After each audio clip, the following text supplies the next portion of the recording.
Hi hello नमस्कार, स्वागत आहे तुमचं माझ्या यूट्यूब चॅनलमध्ये। होपफुली तुम्ही सगळे मजेत असाल। सो आजचा व्हिडिओ आहे की अमेरिकेमध्ये कॅट विकत घेण्यासाठी काय काय प्रोसेस फॉलो कराव्या लागतात।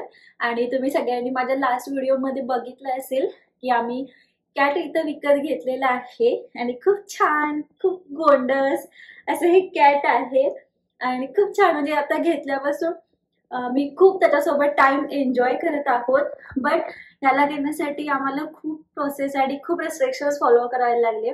कारण जेव्हा आपण आपल्या देशाच्या बाहेर कंट्रीमध्ये असतो, दुसऱ्या कंट्रीमध्ये असतो, तेव्हा त्या कंट्रीचे काही रूल्स असतात, रेग्युलेशन्स असतात, खूप सारे रेस्ट्रिक्शन्स असतात जेणेकरून आपण पेट घेऊ शकत नाही। तर मग तुम्हाला ह्या व्हिडिओमधून माहिती होईल की अमेरिकेमध्ये कॅट घ्यायचं असेल विकत तर त्यासाठी काय काय प्रोसेस फॉलो करायला लागते। इंडियामध्ये तर आपल्या सगळ्यांना माहितच आहे की इतकं हार्ड नाहीये, आपण इझिली घेऊ शकतो। सो मग हा पूर्ण व्हिडिओ तुम्ही नक्की बघा। जर कोण अमेरिकेमध्ये घेणार असेल पेट तर त्यांना नक्कीच हा युजफुल होईल। हे सो आम्ही जे कॅट घेतला आहे ते 7 मंथ ओल्ड कॅट आहे, किटन आहे। आणि मग आम्ही 6-7 मंथ ओल्ड एवढं मोठं झालेलं कॅट का घेतलं तर त्याचं एक फर्स्ट रिझन आहे की 6 मंथ ओल्ड पर्यंत किटन घ्यायचं असेल तर आपण सिंगल घेऊ शकत नाही। त्यासाठी आपल्याला पेअरमध्ये घ्यावं लागतं किंवा आपल्या घरी ऑलरेडी एखादं किटन किंवा कॅट असावं लागतं, जेणेकरून त्यांना कंपनी भेटेल आणि म्हणजे त्याला खेळायला स्पेस भेटेल। कारण कसं होतं की अमेरिकेमध्ये आधीच लोकांची संख्या खूप कमी आहे आणि लोक आपल्या कामानिमित्त वगैरे बाहेर जात असतात। तर मग जेवढा वेळ लोक घरातून बाहेर जातात तेवढ्या वेळ ते किटन किंवा कॅट जे काही पेट असेल ते घरामध्ये एकटं असतं। तर त्याला घरामध्ये एकटं राहायची वेळ येऊ नये, त्याला घरामध्ये लोनली वाटू नये आणि त्याच्या मेंटली स्टॅबिलिटी राहावी, त्याचा मेंटल आपण विचार केला पाहिजे। म्हणून इथे काही रेस्ट्रिक्शन्स आहेत की तुम्ही 6 मंथ पेक्षा कमी एजचं किटन घेत असाल तर तुम्हाला पेअरमध्ये घ्यावं लागतं, सिंगल कॅट भेटत नाही। आम्ही खूप ठिकाणी इन्क्वायरी केल्या होत्या आणि अगदी छोटं पिल्लू म्हणजे आपल्याकडे मांजर आणायचं असेल घरी तर ते पिल्लू असताना सांगतो आपण, कारण पिल्लू असेल तर त्याला माहित नसतं काही गोष्टी, तर त्याच्यामुळे मग ते जे आपल्या लहानपणी सोबत येतं त्यावेळी त्या एन्व्हायरमेंटमध्ये ऍडजस्ट होतं आणि आपल्यासोबत ते रिलॅक्समध्ये राहू शकतं। पण कॅटचं असं आहे की थोडंसं मोठं झालं तर त्याला काही गोष्टी समजतात की हे त्याचं घर नाहीये किंवा हा त्याचा एरिया नाहीये किंवा ही त्याची लोकल नाहीये। कॅट हे खूप स्पेसिफिक ॲनिमल आहे, त्याला सगळ्या गोष्टी म्हणजे आपण जर जबरदस्ती एखादं इंडियामध्ये कॅट आणलं मोठं झालेलं तर ते परत घर सोडून जो ओनर आहे पहिलाच तिकडेच जातो। सेम असे काही रिझन्स आपल्या इंडियामध्ये आहेत, म्हणून आपण पिल्लू असतानाच घेतो। तसंच इथे पण आहे, बट इथे जे कॅट्स आहेत त्यांना 6 मंथ ओल्ड आपण नाही घेऊ शकत ह्या रेस्ट्रिक्शन्समुळे अमेरिकेतल्या। सो मग आम्ही 7 मंथ ओल्ड घेतलेला आहे। सो मी तुम्हाला स्टेप बाय स्टेप इकडे काय प्रोसेस आहे तुम्हाला एक्सप्लेन करेन। सो फर्स्ट स्टेप ही आहे की जर तुम्हाला किटन घ्यायचंच आहे तर त्याच्या अगोदर स्वतःला आपल्याला अनालिसिस करावं लागतं की जे आपण जे पेट घेणार आहोत हे खरंच आपल्याला रिक्वायर्ड आहे का, आपण त्याची तेवढी काळजी घेऊ शकतो का, आपण त्याला चांगली लाईफ देऊ शकतो का, आणि त्याचं आपलं बाकीच्या सगळ्या काही मेडिकल गोष्टी असतात किंवा त्याच्या हेल्थ रिलेटेड गोष्टी असतात, सगळ्या गोष्टी आपल्याला मॅनेज होतील का, घरामध्ये त्याचं केअर करण्यासाठी स्पेशल एखादा पर्सन आपण ठेवू शकतो का, ह्या सगळ्या गोष्टींचा अगोदर आपल्याला अभ्यास करावा लागतं। त्यानंतरच आपण नेक्स्ट स्टेप घेऊ शकतो। त्याच्यानंतर मग इथे जर आपल्याला कॅट बघायचं असेल तर काय करावं लागतं तर इथे आपल्या इंडियासारखे स्टोअर पण असतात पेटचे, तिकडे आपण जाऊन विकत घेऊ शकतो, पण त्यासाठी पण भरपूर प्रोसेस करावी लागते।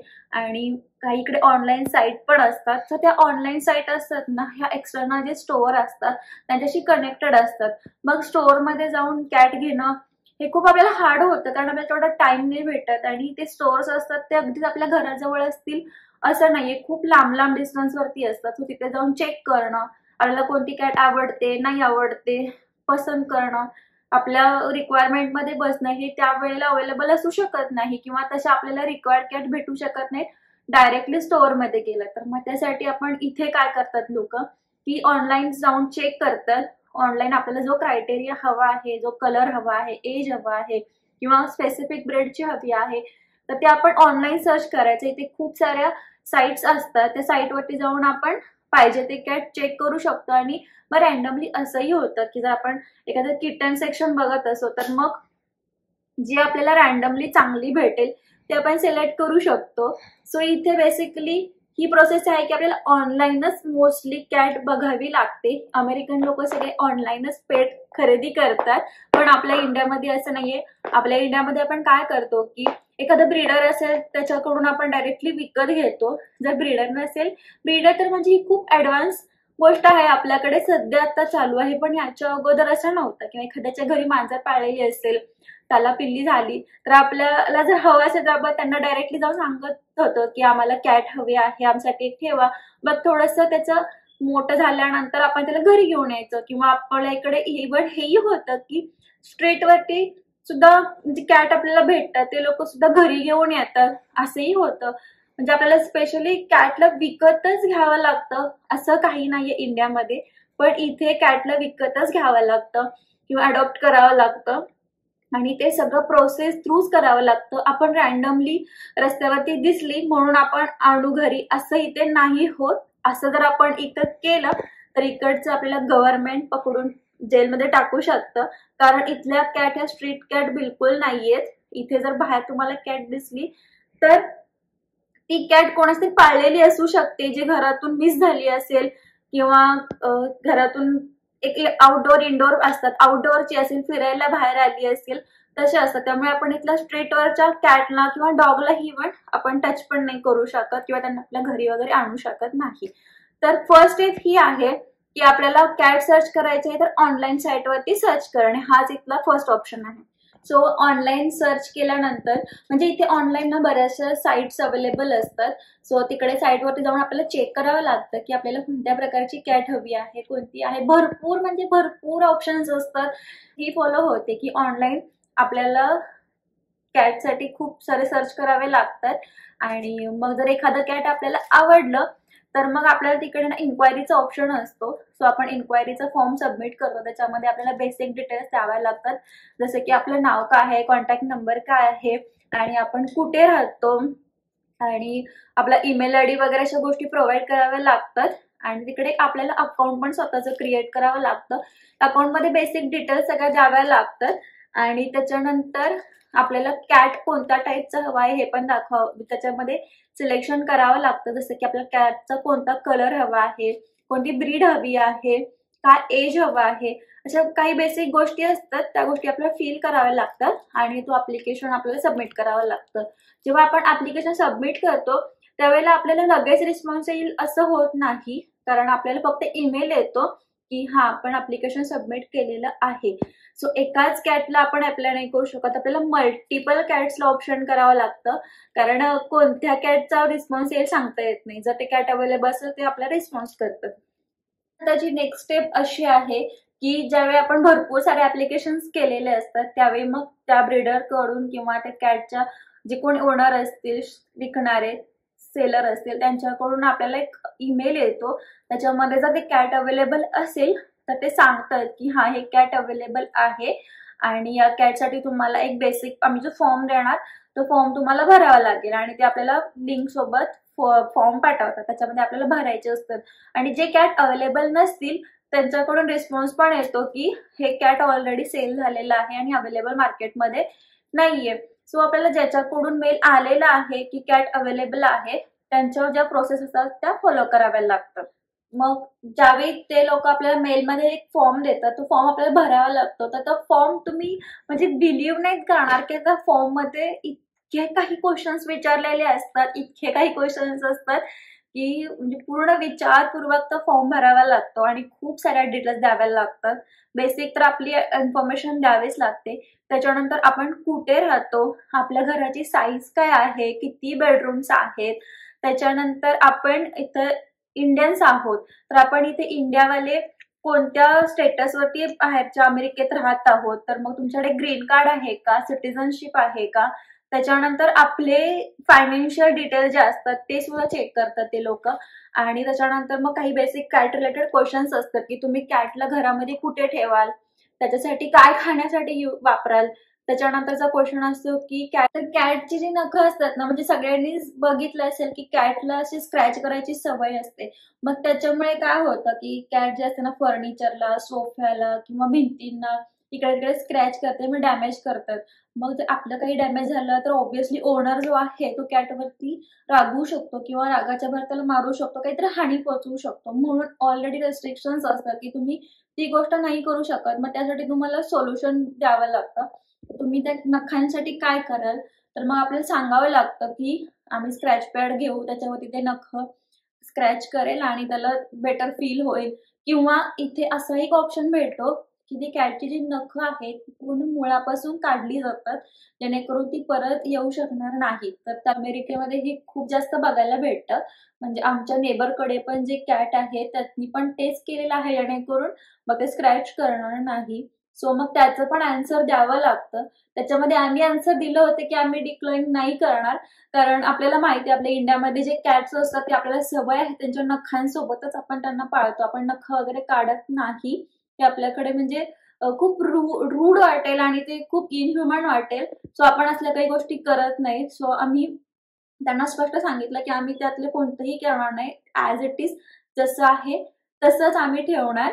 सो त्याच्यानंतरचा क्वेश्चन होता की जर तुम्हाला आउट ऑफ स्टेशन कुठे जायचं असेल, तुम्हाला दुसऱ्या गावी जायचं असेल, तर तुम्ही कॅटचं काय सोय करणार. मग आम्ही त्यांना हे क्वेश्चन्सचे आन्सर दिले की जर आम्ही 1-2 दिवसासाठी जाणार असो तर त्यावेळेला आम्ही एखादं फॉस्टरिंग होम बघू जिकडे त्याला ठेवेल. आणि जर आम्हाला इंडियामध्ये जायचं असेल तर आम्ही त्याचा पासपोर्ट बनवू आणि आमच्यासोबत इंडियाला घेऊन जाऊ. आणि जर ते पॉसिबल नाहीच झालं तर अगेन आम्ही पोस्टरिंग होम बघू 1-2 महिन्यांसाठी किंवा जेवढे दिवस आम्ही आउट ऑफ कंट्री जाणार आहोत त्यासाठी. आणि मग तेवढ्या दिवसासाठी आम्ही फॉस्टरिंग होम मध्ये त्याला ठेवून देऊ. आणि ते मेन काय, कॅटचे ना 2 टाईप आहेत की इनडोअर कॅट आणि आउटडोअर कॅट. तर इनडोअर कॅट असेल तर त्याला तुम्ही घराच्या बाहेर बिलकुलही सोडू शकत नाही. आउटडोअर असेल तर तुम्ही त्याला सोडू शकता, बट तुम्हाला तसं ट्रेन करावं लागतं, जेणेकरून ते घराच्या बाहेर गेलं तर ते परत रिटर्न आपल्या घराकडे येऊ शकेल. त्यासाठी त्याला ट्रेनिंग द्यावं लागतं. असं रॅन्डमली घराच्या बाहेर सोडू शकत नाहीत. आपल्या इंडियामध्ये माहित आहे की आपली मांजरं घराच्या आतमध्ये कमी आणि घराच्या बाहेर जास्त असतात. त्यांना हवं तिकडे ते जात असतात, फिरून मस्त येत असतात. पण तसं इथे नाहीये. सो इथे घराच्या आतमध्ये त्यांना ठेवावं लागतं इनडोअर असेल तर. सो हे आमचं जे कॅट आहे हे इनडोअर कॅट आहे.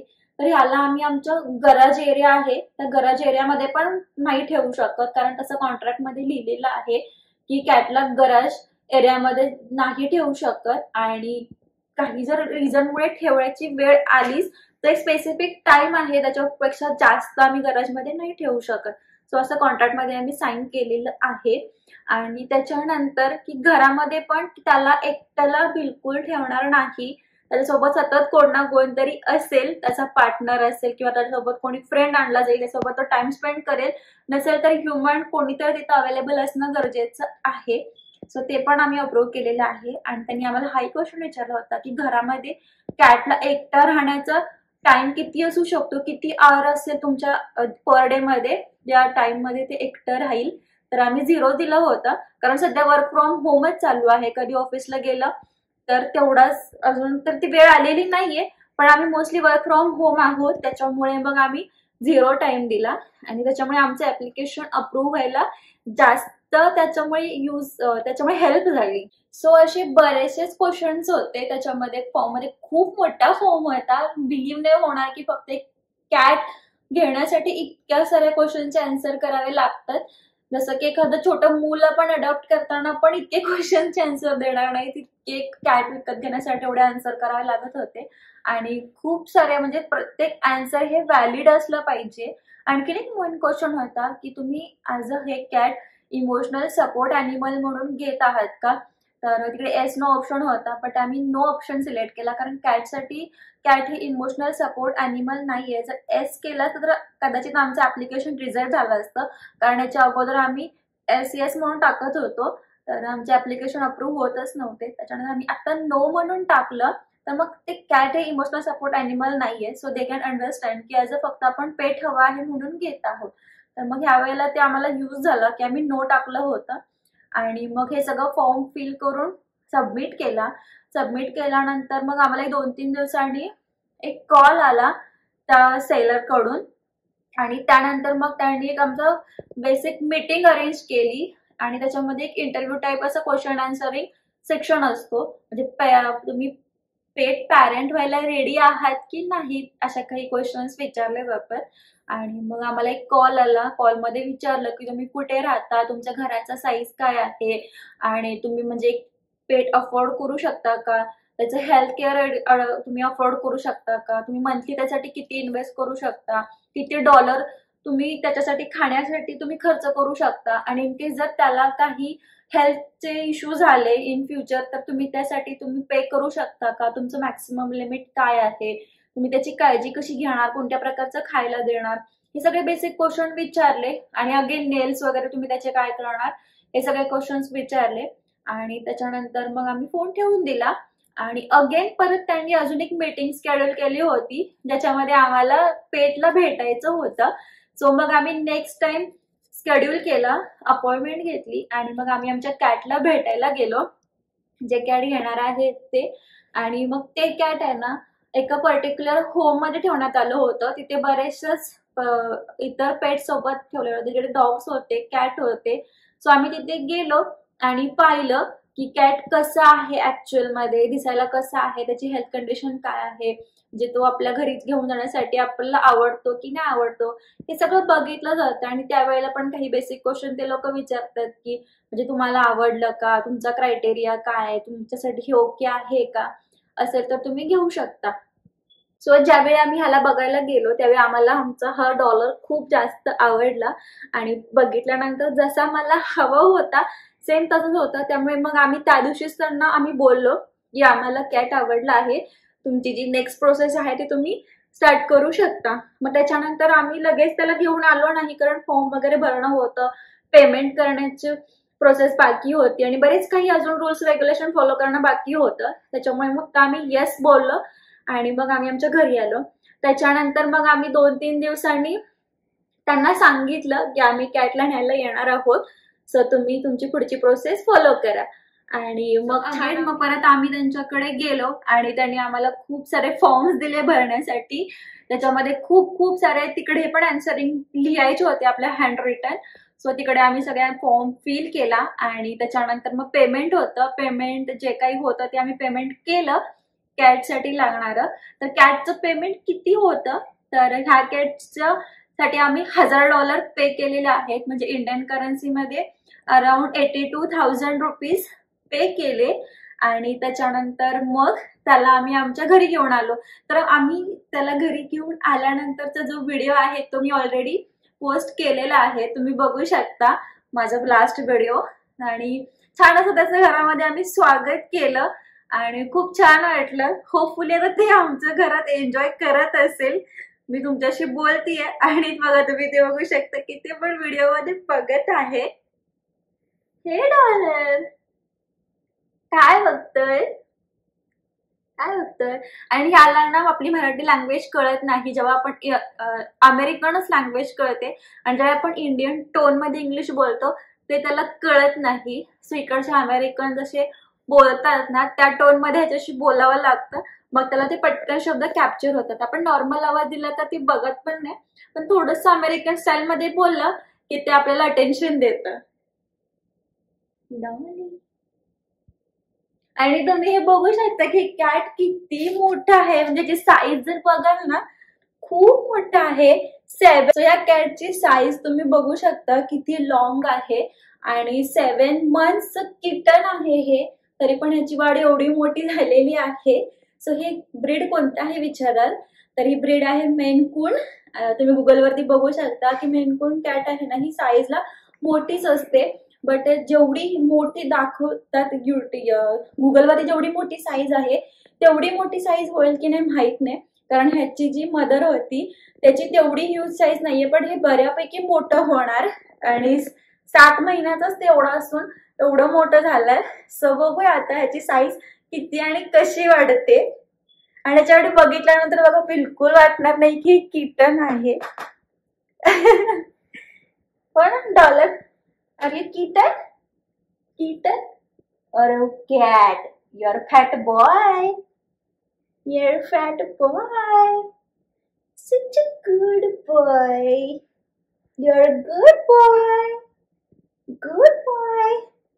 ही आमच्या किटांची फाईल आहे.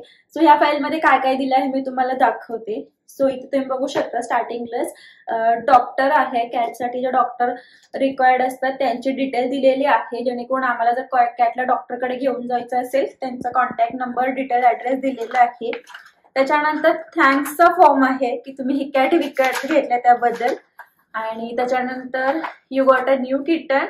तर किटन घरी आल्यानंतर ते एक आठवडा त्याचं काय बिहेवियर असेल, first day, second day, third day, तुम्ही बघू शकता इथे सगळे म्हणजे डेज प्रमाणे बिहेवियर दिलेलं आहे, कॅट कसं बिहेव करेल. सो आपल्याला जास्त घाबरण्याचं टेन्शन नाही की कॅट जर काही वेगळं, त्याला ऑब्व्हियसली नवीन घरामध्ये ऍडजस्ट व्हायला वेळ लागणार. त्याच्यानंतर हेल्थचेच काही फॉर्म्स आहेत आणि त्याच्यामध्ये एक फॉर्म दिलेला आहे. हे आम्ही बोलली ना की इंडोअर कॅट आहे, तर 15 रिझन्स दिलेले आहेत की इंडोर का ठेवलं पाहिजे. सो हे सगळं रीड करावं लागतं हा फॉर्म घेण्या अगोदर. आणि मी तुम्हाला जे बोलली होती की इकडे डिक्लॉ करतात, म्हणजे नख आहे ती पूर्ण मुळासकट उपटून टाकतात, त्याच्यामुळे मग त्यांनी इथे हा पण असं एक दिलेला आहे की प्लीज डोंट डिक्लॉ. म्हणजे हे असं सांगितलंय की तुम्ही प्लीज हे करू नका, कॅटला नॅचरली राहू द्या म्हणून. त्याच्यानंतर हे रेबीज सर्टिफिकेट आहे आणि मायक्रोचिप जे आपल्याकडे करतात अॅनिमलसाठी, सेम सगळीकडे अॅनिमलसाठी मायक्रोचिप आता करावीच लागते. सो मायक्रोचिप नंबर वगैरे सगळ्याच्या डिटेल्स दिलेले आहे. त्याच्यानंतर पूर्ण कॅटची इन्फॉर्मेशन आहे की त्याचा जन्म कधी झाला, त्याचं वेट काय होतं, कलर कोणता होता, जे काही वॉटेवर त्याच्यात डिटेल्स आहेत ते सगळं ते दिलेलं आहे. आणि एक आपल्याला इन्स्ट्रक्शन फॉर्म असतो, त्याच्यामध्ये खूप सारे इन्स्ट्रक्शन दिलेले आहेत आणि हे सगळं साईन केलेलं आहे. म्हणजे तुम्हाला बेसिक सांगते की काय काय इन्स्ट्रक्शन दिलेले आहेत, भरपूर आहेत. मी बेसिक फक्त सांगते. To provide safe and indoor home with adequate food and water daily, ते तर आपण नॉर्मली देणारच. अॅन्युअल व्हिजिट टेस्ट, म्हणजे वर्षातून एकदा तरी का होईना तुम्हाला डॉक्टरकडे घेऊन जाणं गरजेचं आहे. डॉक्टर म्हणजे त्याला काही झालं असेल नसेल झालं, पण डॉक्टर व्हिजिट ही नेसेसरी आहे. डिक्लॉ करू नका ते एक सांगितलेलं आहे. म्हणजे बरेचसे रेस्ट्रिक्शन्स मी तुम्हाला ऑलरेडी सांगितले की गॅरेजमध्ये ठेवू नका, घराच्या बाहेर जाऊन देऊ नका, खाण्यासाठी हे स्पेसिफिक फूड वापरा, हे खायला घालू नका, अशा सगळ्या ज्या काही रेस्ट्रिक्शन्स जेव्हा मी ऑलरेडी सांगितलेले आहेत ते सगळं इथं प्रॉपरली पेपरवरती साईन करून घेतलेलं आहे. सो त्याच्यामध्ये आपण जराही हलगर्जीपणा करू शकत नाही. आणि त्याच्यानंतरचा जो फॉर्म आहे तो असा आहे की म्हणजे जर आपण कुठे मूव्ह होत असेल तर त्याला आपल्या सोबतच घेऊन जावं लागेल. जर तुम्हाला बेबी झाला तर बेबी झालाय तर आम्हाला त्रास होतोय कॅटचा म्हणून त्याला सोडून देऊ शकत नाही. त्याच्यानंतर कॅट आजारी पडलं म्हणून तुम्ही त्याला सोडून कुठे देऊ शकत नाही. आणि जर त्याचं काहीतरी म्हणजे कॅटचा काही हेल्थ इश्यू झाला किंवा मेंटल इश्यू झाला आणि ते आपल्यासोबत नाही ऍड्रेस होत आहे तरी पण तुम्ही त्याला कुठेही सोडू शकत नाही. आणि समजा तुमचा डिवोर्स झाला किंवा सेकंड मॅरेज झालं, तुम्ही दुसऱ्या पार्टनरकडे मूव्ह झाला तरी पण त्याला तुम्ही कुठेही सोडू शकत नाही. तुम्ही जिथे जाल, म्हणजे ह्या फॉर्मवरती ज्यांनी नाव दिलेलं आहे आता अनिरुद्धने दिलेलं आहे, सो त्यांच्यासाठी हे रूल्स लागू होतात. पण हे कॅट माझ्यासाठी घेतलेलं आहे, बट हे रूल्स त्याला अप्लाय होतात की तो कुठेही जरी गेला तर तो त्या कॅटला सोडून जाऊ शकत नाही. ज्या घरात तो राहतो त्याच घरात त्या कॅटला पण त्याने ठेवलं पाहिजे. असं नाही होणार की मी दुसऱ्या घरामध्ये कॅटला ठेवलंय आणि तो ह्या घरामध्ये राहतोय, तर असं बिलकुल नाही. असं जर त्यांचं लक्षण जे हे दिसून आलं की हा एका वेगळ्याच घरात राहतोय आणि कॅट वेगळ्या घरात राहतोय, तर ते त्याच्यावरती त्यांचे जे काही आहेत ऍक्शन्स ते घेऊ शकतात. सो बरंचसंच आहे की गोष्टी त्या सगळ्या फॉलो कराव्या लागतात. सो असे खूप सारे फॉर्म्स दिलेले आहेत. म्हणजे बघा आपण इंडियामध्ये कॅट्स घेतो पण त्याच्यासाठी एवढे रेस्ट्रिक्शन फॉलो केले जात नाहीत. कॅटसाठी पण इतके सिक्युअर अग्रीमेंट वगैरे केले जात नाहीत. इथं किती छान आहे की म्हणजे एखादं आपण मूल एखादं दत्तक घेतो सांभाळण्यासाठी तेव्हा जे काही प्रोसेस फॉलो करायला लागतात, जसं की आपल्या फिजिकल फिटनेस पासून, मेंटल फिटनेस पासून, फायनान्शियल फिटनेस, हे सगळं इथे फॉलो करावं लागतं. सो मांजरांना विकत घेण्याची प्रोसेस काय काय आहे ती मी तुम्हाला आता सांगितली. आता अमेरिकेमध्ये मांजरांना कसं घरात ठेवावं लागतं आणि अमेरिकेतील हे इंडोर मांजरं कशी इथल्या घरात राहतात हे मी तुम्हाला दाखवते. तर चला, म्हणजे आमचा खालचा फ्लोअर हा आमच्या दोघांचा आहे आणि आमचा वरचा पूर्ण फ्लोअर हा आमच्या डॉलरचा आहे. सो चला मी दाखवते तर तो आमच्या घरामध्ये कसा राहतोय. Let's go. फ्लोअर आम्ही दोघं तर यूज नाही करत कारण आम्हाला खालून वरती यायला वेळच नाही भेटत. पण जेव्हापासून हा आमच्या घरात आला आहे सो हा आमचा वरचा फ्लोअर हा एकटाच यूज करत असतो आणि त्याची इथे ही जागा आहे ना, ह्या जागेवरती तो बसतो जेणेकरून आम्ही खालून कोण येत असेल जात असेल इकडे तिकडे सगळं आमच्यावरती लक्ष ठेवून असतो. रात्रीचं पण ना आम्ही झोपलं असेल ना तरी पण तो इथंच येऊन बसतो आणि सगळीकडे लक्ष ठेवत असतो. घराच्या बाहेर काय आवाज आला तिकडे पण लक्ष असतं. जसं एखादं कुत्रं प्रोटेक्शनचं काम करतं ना तसं हे रात्रभर आमच्या घराच्या प्रोटेक्शनचं काम करत असतं.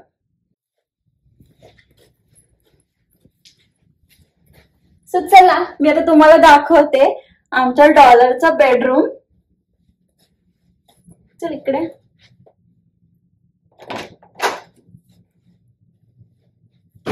हे इट्स अ डॉलर्स बेडरूम.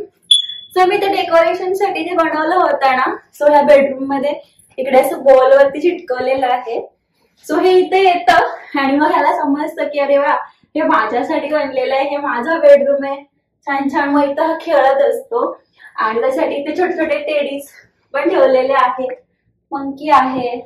त्याला तेव्हा लागतं ना त्यावेळी तो खाली द्यायचा त्याला काढून मग त्याचा तो खेळत असतो. बिलकुल डॅमेज वगैरे करत नाही, छान खेळतो. आणि हे ती असं त्याला बेड साठी दिलेले आहेत. आणि या साईडला आहे आमच्या डॉलरचं वॉशरूम. सो आता मी दाखवते डॉलर त्याचं वॉशरूम किती नीट अँड क्लीन ठेवतं.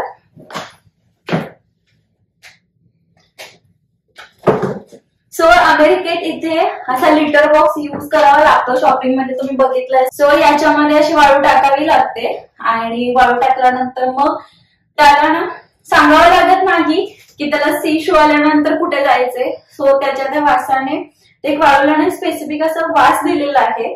मग त्या वासाने ते बरोबर या वॉशरूम मध्ये येतं आणि त्याचं काम करतं. त्याच्यानंतर मग त्याच्यासाठीच आम्ही पूर्ण हा वॉशरूम ठेवलेला आहे आणि व्यवस्थित क्लीन असं त्याला ठेवलेलं आहे. बिलकुलही घाण वगैरे केलेलं नाहीये. आणि इकडे हँडवॉश वगैरे ठेवलेला आहे, टिश्यू ठेवलेले आहेत चालले तर क्लिनिंग साठी. आणि असा एक ब्रश पण इकडे भेटतो.